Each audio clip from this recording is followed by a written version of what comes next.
Roti canai bulan puasa. Bulan puasa mana ada roti canai? Salat dah ada. Mari. Ya. Ya. Aisyah pun salat subuh ya. Orang semua tidur bagi Aisyah pergi salat. Alhamdulillah, cucu atuk.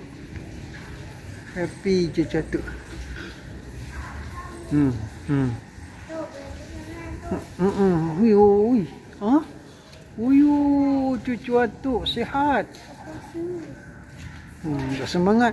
Roti canai hari puasa lah, tak ada.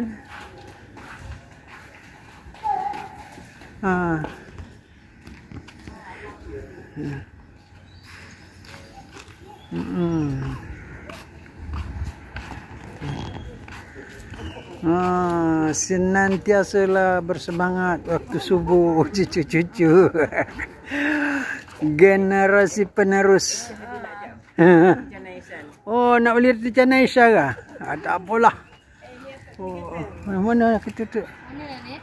Mana? Okey.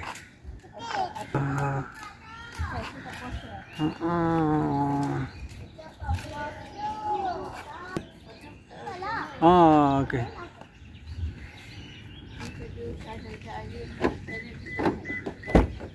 Okey, masuk. Nak beli roti canai ke Aisyah?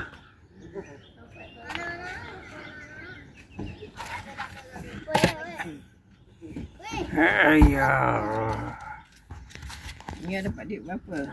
RM9. Banyak. Berapa? Orang berbelas-belas. Ya ke? Banyak orang bagi?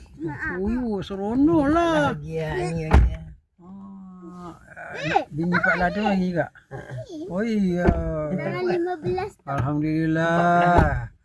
Rezeki, pahala dapat, duit dapat, dunia dapat, akhirat dapat. Alhamdulillah.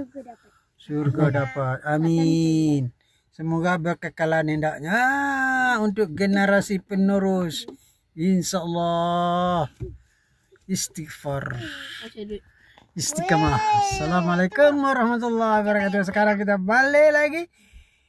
Aisyah nak beli roti canai. Semua orang buat. Okeylah. Tak apalah. Ini semangat. Assalamualaikum.